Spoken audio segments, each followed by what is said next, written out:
Առնվազն $10 միլիարդ կապիտալիզացիայով ընկերություններից նախորդ շաբաթ ամենամեծ աճը գրանցել է տվյալների պահպանման լուծումներ եւ հիշողության կրելի սարքեր արտադրող SanDisk Corporation-ը։ Ընկերության բաժնետոմսերը մեկ շաբաթում աճել են 32.8%-ով։ Հաջորդը մասնագիտացված մետաղների եւ արդյունաբերական նյութերի արտադրությամբ զբաղվող Carpenter Technology Corporation-ն է 31.8% աճով։ Եռյակը եզրափակում է բիզնես գործընթացների ավտոմատացման ծրագրային ապահովում մշակող Pegas Systems ընկերությունը 24.1% աճով։ Անցած շաբաթ ամենամեծ կորուստը գրանցած խոշոր կապիտալիզացիայով ընկերությունների եռյակը բացում է փոքր մոդուլային ատոմային ռեակտորների նախագծմամբ զբաղվող Oklo ընկերությունը, որի բաժնետոմսերը մեկ շաբաթում նվազել են 16.7%-ով։ Հաջորդը քվանտային հաշվարկային տեխնոլոգիաներ մշակող Rigetti Computing-ն է 16.2% անկումով։ Եռյակը եզրափակում է կիսահաղորդիչների եւ էլեկտրոնային բաղադրիչների արտադրությամբ զբաղվող ST Microelectronics-ը 15% անկումով։ Ամերիկյան ֆոնդային շուկաները շաբաթն ավարտել են զգալի աճով, S&P 500-ը, Nasdaq-ը եւ Dow Jones-ը գրանցել են ռեկորդային արդյունքներ սեպտեմբերին գրանցված գնաճի սպասվածից ավելի թույլ տեմպի ֆոնին։ S&P 500-ը շաբաթն ավարտել է 0.79% աճով, Nasdaq-ը 1.15%, իսկ Dow Jones-ը 1.1% աճով։ Սա ամենամեծ շաբաթական աճն է օգոստոսից ի վեր։ Ընկերությունների եռամսյակային բարձր արդյունքները, հատկապես Ford-ի բաժնետոմսերի 12% աճը նույնպես նպաստել են շուկաների դրական տրամադրվածությանը։ Եվրոպական ֆոնդային շուկաները ևս շաբաթն ավարտել են ռեկորդային ցուցանիշներով ԱՄՆ-ում գնաճի սպասվածից թույլ աճի եւ ԱՄՆ-Չինաստան առևտրային լարվածության մեղման սպասումների ֆոնին։ Ուրբաթ օրը Stoxx 600 համաեվրոպական ինդեքսը աճել է 0.2%-ով, աճին նպաստել է նաեւ ռուսական նավթային ընկերությունների դեմ ԱՄՆ նոր պատժամիջոցներից հետո էներգետիկ ընկերությունների բաժնետոմսերի աճը։ Հոկտեմբերի 22-ին ավարտված շաբաթվա արդյունքներով համաշխարհային բաժնետոմսերի ֆոնդերը գրանցել են վերջին 3 շաբաթների ամենամեծ ներհոսքը՝ $11 միլիարդ, ինչը նույնպես պայմանավորված է ԱՄՆ-Չինաստան առևտրային լարվածության թուլացման հույսերով եւ ամերիկյան խոշոր ընկերությունների բարձր շահութաբերությամբ։ Պարտատոմսերի ֆոնդերում ներդրումները հասել են $17.3 միլիարդ, շարունակելով աճը 27-րդ շաբաթն ընդմեջ։ Դրամական ֆոնդերն ունեցել են 13 միլիարդ դրամի ներհոսք։ Ոսկու եւ թանկարժեք մետաղների ֆոնդերը մնացել են պահանջված, գրանցելով $7 միլիարդ ներհոսք։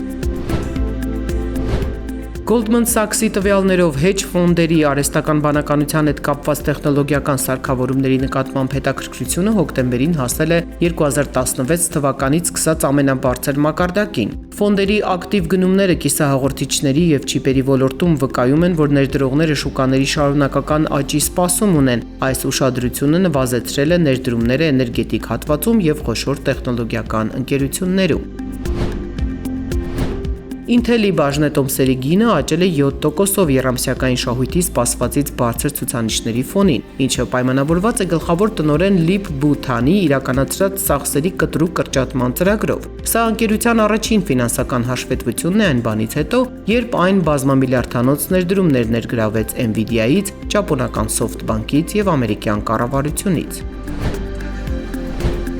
Քվանտային համակարգիչների մշակմամբ զբաղվող ամերիկյան ընկերությունների բաժնետոմսերը հոկտեմբերի 23-ին կտրուկ աճել են 7.8%-ից 16%-ի սահմաններում։ Այն բանից հետո, երբ Wall Street Journal-ը հայտնել է, որ Դոնալդ Թրամփի վարչակազմը քննարկում է պետական ֆինանսավորմամբ այդ ընկերություններում բաժնեմասեր ձեռք բերելու հնարավորությունը։ Զեկույցում նշվում էր, որ բանակցություններ են ընթանում IonQ, Rigetti, D-Wave Quantum եւ Quantum Computing ընկերությունների հետ։ Թեև ԱՄՆ առևտրի նախարարությունը հերքել է նման բանակցությունները, տեղեկությունը մեծացրել է ներդրողների հետաքրքրությունը ոլորտի նկատմամբ։ Tesla-ի բաժնետոմսերը 5 շաբթի 4.4% անկում են ապրել այն բանից հետո, երբ էլեկտրական մեքենաներ արտադրողը 4-րդ եռամսյակն անընդմեջ շահույթի նվազում է արձանագրել, նույնիսկ այն պարագայում, երբ վաճառքները հասել են ռեկորդային ցուցանիշների։ Վերլուծաբանների կարծիքով Tesla-ի շահութաբերության նվազումը հիմնականում պայմանավորված է բարձր գործառնական ծախսերով եւ մաքսատուրքերի աճով։ OpenAI-ը հոկտեմբերի 21-ին ներկայացրել է ChatGPT Atlas-ը, որը արհեստական բանականությամբ աշխատող բրաուզեր է։ Վերլուծաբանների կարծիքով այս քայլը կարող է խթանել արհեստական բանականությամբ կառավարվող որոնումների մասսայականացումը եւ խորացնել մրցակցությունը Google-ի հետ, որը շարունակում է տիրապետել շուկայի մոտ 72%-ին։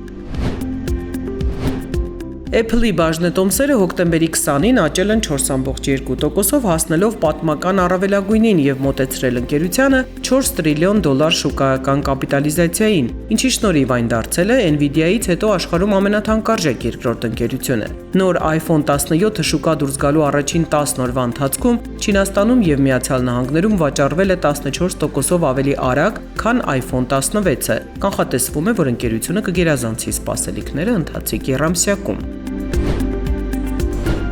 2025 թվականի հոկտեմբերի 27-ին Հայաստանի արժեթղթերի շուկայում տեղաբաշխվել է 3 միլիարդ դրամի պետական պարտատոմս, որոնք մարվելու են 2026 թվականի մայիսի 4-ին։ Հրապարակային աճուրդը ունեցել է 3 մասնակից, որոնց կողմից ներկայացված առաջարկությունների ընդհանուր ծավալը կազմել է 4 միլիարդ դրամ։ Տեղաբաշխված պետական պարտատոմսերի միջին կշռված գինը կազմել է 96 դրամ, եկամտաբերությունը 7.7%։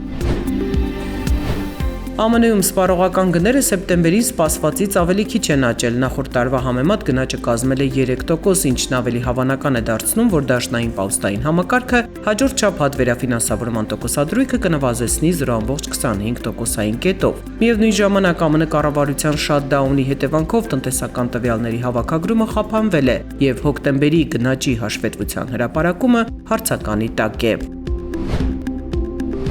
Մինչև տարվա վերջ ԱՄՆ դաշնային պաուստային համակարգը 2 անգամ կնվազեցնի վերաֆինանսավորման տոկոսադրույքը։ Reuters-ի հարցմանը մասնակցած տնտեսական վերլուծաբանների մեծ մասը կարծիք է հայտնել, որ հաջորդ շաբաթ դաշնային պաուստային համակարգը 0.25%-ային կետով առաջին նվազեցումը կանի, եւս մեկն էլ կանի նույն չափով դեկտեմբերին։ Հետաքրքրված եք ներդրումներով, բացահայտեք դրանց հնարավորությունները Apricot Capital-ի հետ։ Apricot Capital-ը վերահսկվում է Հայաստանի Հանրապետության կենտրոնական բանկի կողմից։